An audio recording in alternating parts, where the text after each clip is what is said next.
All right, Jordan, I think we are now live on the site. I want to welcome everybody to another weekly episode of NOMBERG Law Live. And I've got my buddy from the Orlando area, Jordan Ostroff, with me. Good morning, Jordan. How you doing, bud? Doing well. Thank you so much for having me. Well, I appreciate you making some time, and we've had a good little chat before we got started this morning. And it's I don't like to call it the new normal, but that's kind of where we are.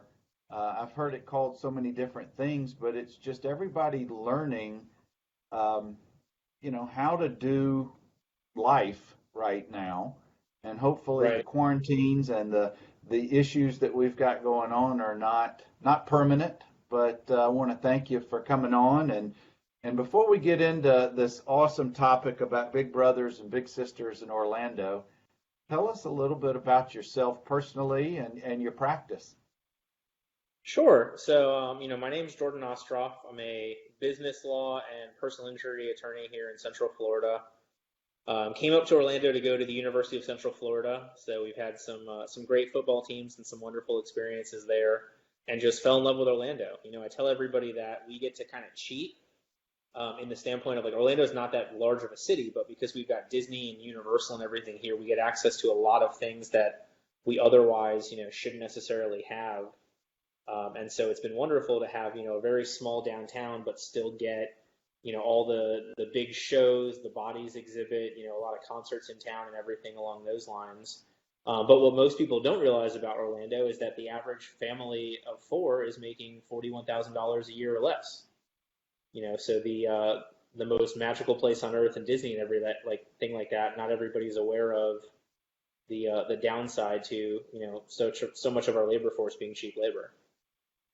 Well, it is. I know so many kids who either have, and I don't know the proper term. I don't know if it's internships or just for college credits, who are working somewhere within the Disney system that that obviously is gone away, as like many other things right now. But it is, while it may be the what is it, the most magical place on earth, it's not for the it's quite expensive, as we've all learned.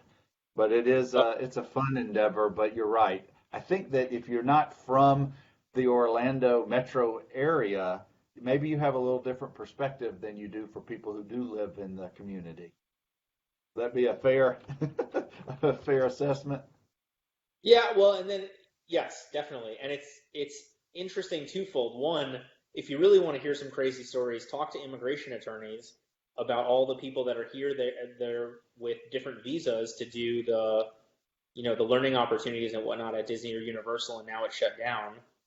And so it makes it a really interesting area of law where, how long can you keep the visa going when the reason for them being here isn't in existence? But, I mean, Disney still does a ton for our community. Same for Mhm. Universal. They employ a lot of people, and they've done a really good job so far keeping people paid, even while the place is shut down. I'm hoping that'll hold through April, but, we'll see what happens along those lines.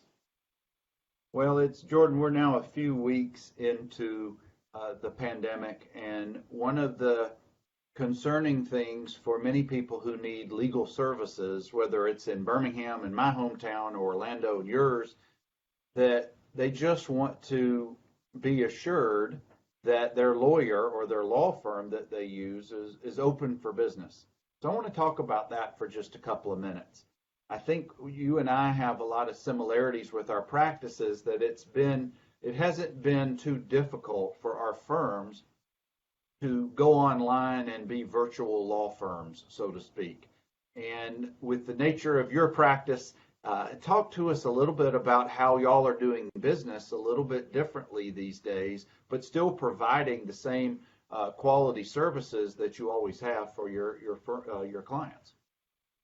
Well, so it's been really interesting for me from the standpoint of a business law attorney that really most of my conversation with clients over the last couple of weeks has not been about being a lawyer. It's been about the running the business virtually. I've had clients, we sent out an email to everybody, said, hey, look, our office is going to be closed, and we've been closed for about 3.5 weeks now. But nothing's going to change. Everything's cloud-based. We've got access to the files, etc. And we had a bunch of our business clients that were just like, how? how do you do it? How do I do it? How do I get there? So I've done, I wrote an article for Smith AI about it, and I've done a couple of different presentations on, that process, just because, it's something that we take for granted, having had a lot of that already in place. I can't imagine what it would be like having the financial constraints we're all under, plus taking on new costs to bring, to make things virtual, plus the time to switch over to using a practice management system, a document management system. I mean, it just, my heart goes out to everybody who, wasn't ready for this in 14 different ways, because I think all of us weren't ready for it in about, 8 or 10 different ways. But Well, and I'll tell you, as you know, that article that you wrote prompted me to get back in touch with you to get you to speak to my uh, lawyers group that's a local group here, and you did a beautiful job last week, I think it was, just providing so many. The days kind of run together, huh? But in that 45 minutes or so that you spoke, you provided so many awesome ideas from many lawyers who, as you were just referencing, got caught by this, as many of us did, and just have not. I'm not even going to use the word modernized, because that implies they're not doing business in currently the way that you should. But now it's forced law, not just law firms, but forced many people to scramble to catch up. And it's not something that we've had to do, because we've been in the cloud and working virtually for a long time. But if people want to speak to you after this, maybe potential new clients for you or customers, how do they get in touch with you? So the easiest thing for me is Jordan at jordanlawfl.com, JORDANLAWFL.com. And then I do also run a lawyer-focused marketing company called LegalEase Marketing, EASE, ease. But I mean, I can get everybody to the right place from the law firm email. And I'm going to put the link to your website in our comments so people who are watching. And guys, we're talking with Jordan Ostroff, attorney in the Orlando area. Jordan does such a great job of showing lawyers and other businesses how to work virtually. You don't have to have brick and mortar these days, and in fact, brick and mortar is not going to do you any good during this pandemic. But doing video conferencing like we're doing now, and then pushing it live to Facebook, there's so many different ways, and Jordan can show you some of those great ways how to do that. But Jordan, when you're not practicing law and not chasing kids around and doing all that, I know that philanthropy and giving back to the community is one of your passions. And I know you're involved with Big Brothers and Big Sisters of Orlando. So tell us a little bit about the Orlando version of that and your involvement and some things that are coming up, because you got a great program that's coming up this weekend. Next weekend, 2 weeks. yeah. 2 weeks. Yeah. So it's Big Brothers, Big Sisters of Central Florida. A lot of people know the overarching Big Brothers, Big Sisters, but what they don't know is that a lot of areas have a smaller, local group. And so ours covers, Orange, Osceola, Seminole, Brevard, and Lake County, with obviously the vast majority of it, being in Orlando, having more people than the rest of those counties, put together for Orange. And so what Big Brothers Big Sisters does, it is one-on-one mentorship. So there is a big brother or big sister who is paired up one-on-one with a little brother or little sister. You can't have multiple littles. A little can't have multiple bigs. It is that one-on-one mentorship. And it's just, it's amazing to me to hear, we've been around long enough as an organization nationally and locally that we have somebody on our board who was a little brother when he was a kid. Wow. Very cool. Yeah. And tell us a little bit about how most people have heard of and know of the Big Brothers Big Sisters program, but give us an example of who gets paired up and what's typically involved with that mentoring process. So basically, anybody can apply for it. Usually, though, you're looking for a child who's got a situation where there's, maybe only there's one parent, or maybe the parents are, overworked and underpaid or something along those lines, and they want to give their child some mentorship from someone who's successful, who's in a different profession, who's something along those lines. So what we do is, we'll set up interviews with the children and their families to talk about, what they're looking for, and then we'll try to pair them up with somebody who's got a job that will, help them in the future. So we've had judges be mentors. We've had a ton of attorneys.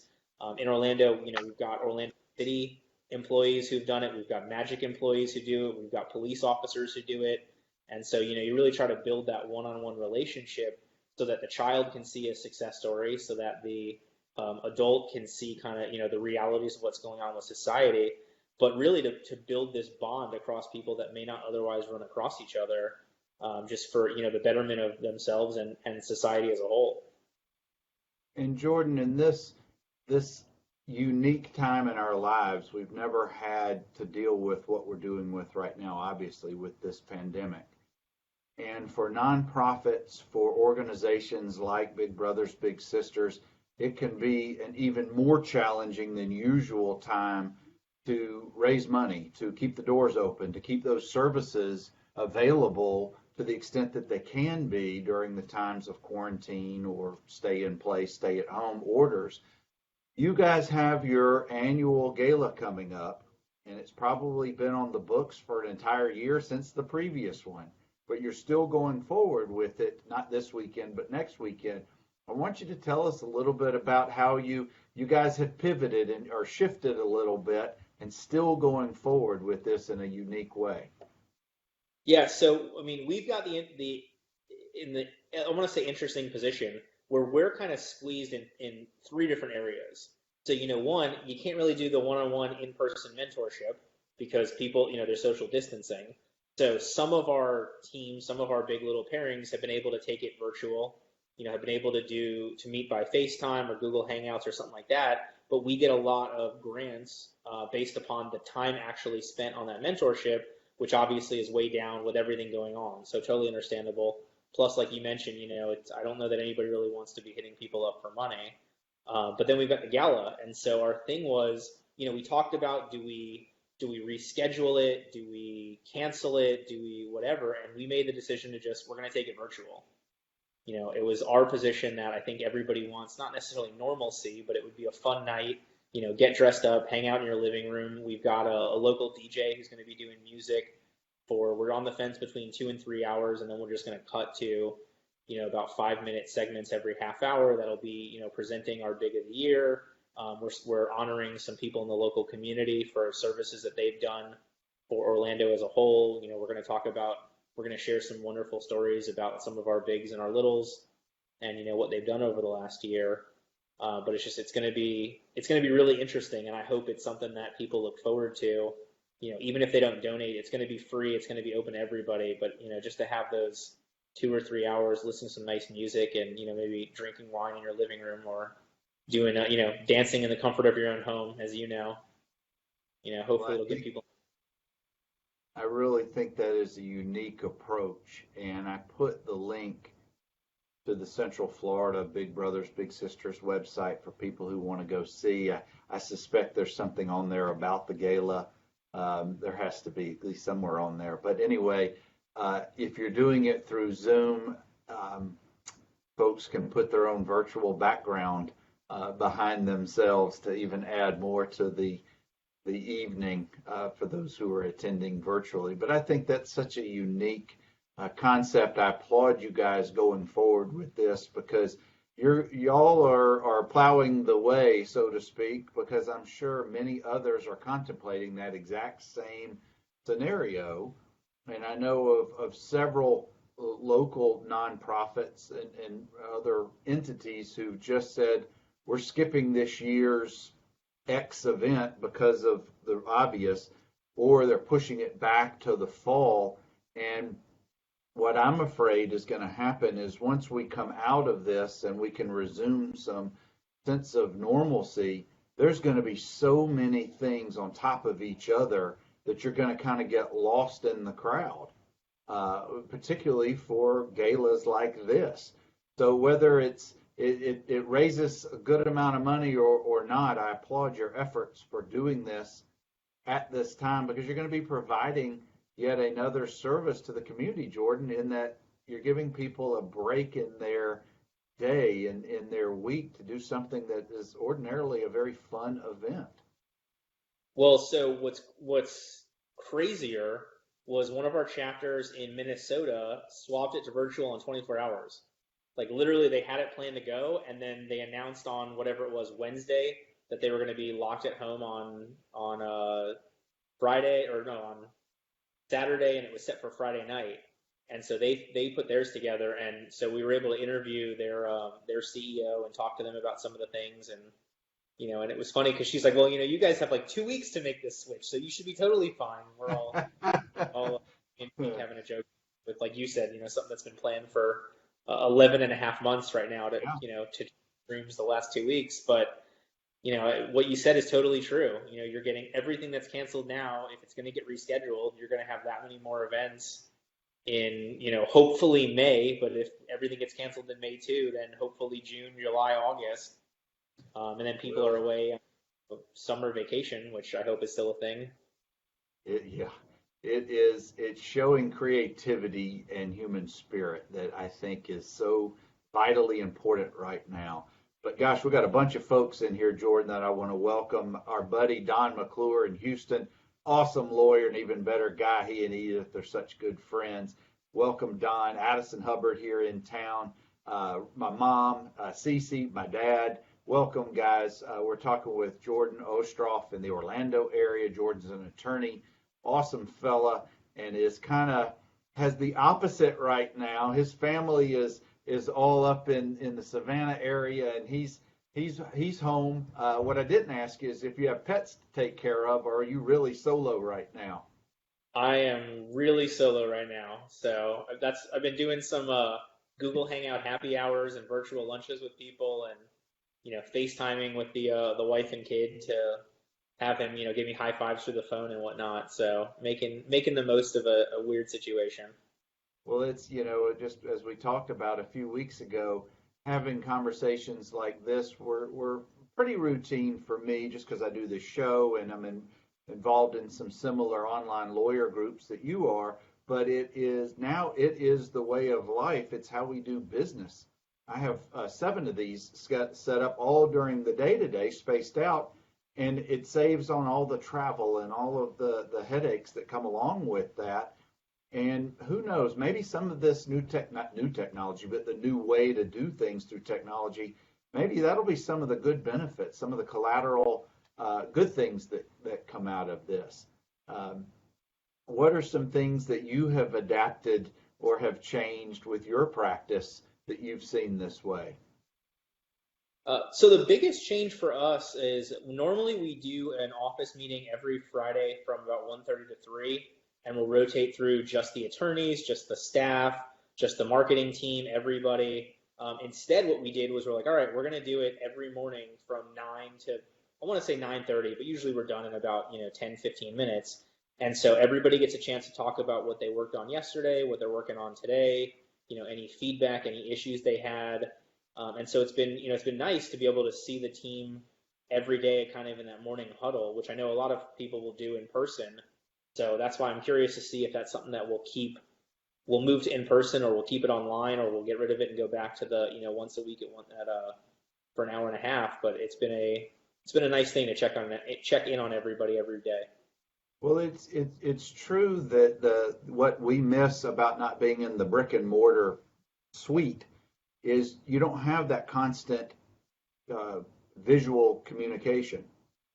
So what we have done is once a week on Thursday mornings, we have a Zoom virtual office meetings, but I make sure to at least call our paralegals every day, whether it's 10 minutes or longer, to make sure that you're right. We're all on track because we do have deadlines and things, but it's working.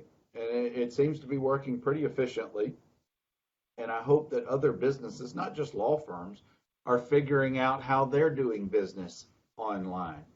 It's restaurants here in town. I don't know about Orlando, but it's strictly curbside or pickup. Because of our stay in place, essential businesses can be open, restaurants as such, but there's no congregating in really anywhere anymore. But the restaurants are figuring out how to keep their doors open, and God bless them for doing it. Yeah, we have a similar thing. So our Orlando Weekly, one of our local, I think it's an online only paper, actually put together like their own database. So they let every restaurant submit if they were going to be curbside or they were going to now add delivery options or whatever it is, and then you can go in and cross-reference, what part of town you're in, what kind of food you want, if you want to, if you want it delivered to the office or whatnot. So it's been very interesting to see. The other thing, along those lines, we've had a lot of the places on iDrive that are now selling cook at home packs. So some of the nice, the fancy steakhouses and whatnot are like, all right, here it is. Here's the instructions. Set the broiler on, put it on this, do that. And so it's just, Wow. God bless them because, you're talking about a business that has low margins to begin with, and then not having, not having people eat inside and whatever. It's just, Well, I it's, hope they're. Jordan, I keep referencing the human spirit, but as part of that is the generosity of people. People, I think, generally want to help. They want to contribute. They want to be there for people, but may not know how to do so. And maybe it takes a little prompting from folks like you who are so present online. Maybe they see a post, and Don says that you always have great posts on social media, and I agree with that. And I think it's things like that that help with morale. It helps in some way. You may not realize you're helping people. I know you've seen these silly dances that my daughter and I do each night, but that's just part of our way of just saying, hey, we're just trying to keep it light. We're trying to occupy some space here that's not all about the terrible things that are going on. But I want to welcome Coach Johnny Oppert from my hometown, Dothan, and Mark Jaskolka. Hey guys, I thank you for joining me and Jordan Ostroff from Orlando. We're just talking about life right now a little bit, but I want to talk about what are you doing, what are you seeing, whether it's with your family or your staff or friends online, because you have those virtual meetups every once in a while during the week. How is it that, or what is it that you're seeing, Jordan, from the people in your world about their morale, about their outlook right now? Because we're all in a funk at one point or another about this. But Yeah, what is it that you're doing? What are you seeing that's helping with those things to cope with it? that's, that's a great question, especially for this time. I think that I think that situations like this bring out everybody's true nature and I mean that as a positive and a negative, depending upon what your true nature is. Obviously those of us that like to think we're normally optimists, we might be a little bit less optimistic, but I think we're trying harder to be more optimistic. And so, I posted something the other day that is, I hope to be so true because it's really like what I wanted to say to myself. That basically boiled down to like, look, everybody's business is doing so much worse than it was a couple weeks ago. That doesn't mean that you're a bad business owner, or if it's your family interaction hasn't been as positive, it doesn't mean you're a bad husband or a bad father or whatever it is. We're just going through some tough times, and I hope that this will be the worst economic situation of my career, or at least it won't be as bad as 2008, hopefully, from everybody who's been through that. And then it boils down to if you can get through this, you can get through anything. So there's some light at the end of the tunnel that isn't necessarily going to be an oncoming train as long as you're doing, normal best practices and staying upbeat and just making the best of what you can. No, I think you hit it right on the head right there. Your business may not be doing as well as it was a month ago, but what's the added factor here? You haven't changed what you're doing. You're still doing what you know to do and doing it as best you can. But the added factor is the fact that we're in a worldwide pandemic. That Right. hopefully, if you listen to trusted sources, whether it's from the medical standpoint or whoever it is that you trust, and not get so down a rabbit trail with information that it just either depresses or confuses you or both. Try to keep it light a little bit. I'm not medically trained at all. We all know that. The only thing I can do decently is this kind of stuff.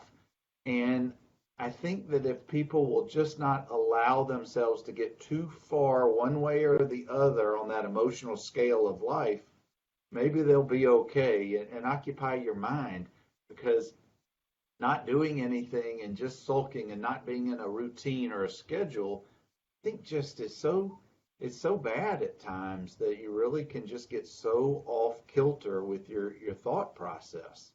I don't know. I'm just kind of all over the place here a little bit, but Yeah, I've never before found myself ever telling people to be less informed than I have right now about certain things. I mean, like you can turn on CNN right now, and 24 hours a day there is a counter tracking every reported case and every reported death, yeah, and that's everything that they're talking about.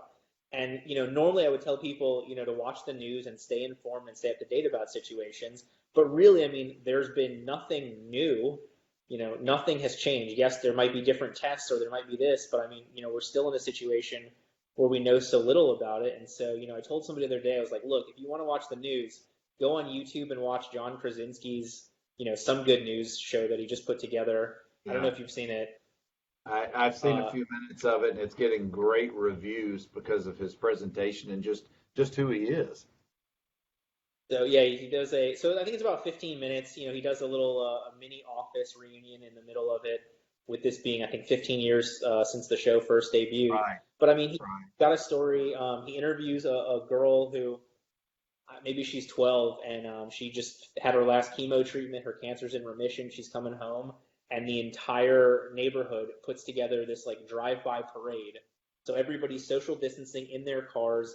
They've got Right. signs like "We welcome home, congratulations," or whatever, and they're just driving through. And I'm watching this and just like ugly, ugly, happy crying for like 15 Yeah. minutes. And it like when it was over, I felt like 30 pounds lighter. I felt like a foot and a half taller. It was just And we need more of yeah. that. We need more of fitness instructors in the middle of an apartment complex leading an exercise class with everybody on their balconies doing the fitness in their respective places. We need more of, and I'm a huge Pearl Jam fan. Eddie Vedder's going to be part of a big thing on the 18th. It's free, it's online, and it's on my calendar, and I'm looking forward to it. And I think we're getting more and more and more of that I really think that is helping the betterment of society. Well, Jordan, I could sit here and talk to you all day, bud, but I know we got a bunch of stuff that we've got to do. And if you guys want to reach out to Jordan about all of these things we've talked about, Big Brothers Big Sisters of Central Florida, if you're part of a nonprofit and you're looking how to go online with your gala or your events, I'm sure Jordan can put you in touch with the right people at his organization that he's part of down there. If you want to talk about best business practices, Jordan, that's one of the businesses that he's got. Jordan, what's a phone number? What's an email? Because I put your website in there, but how else can folks get in touch with you?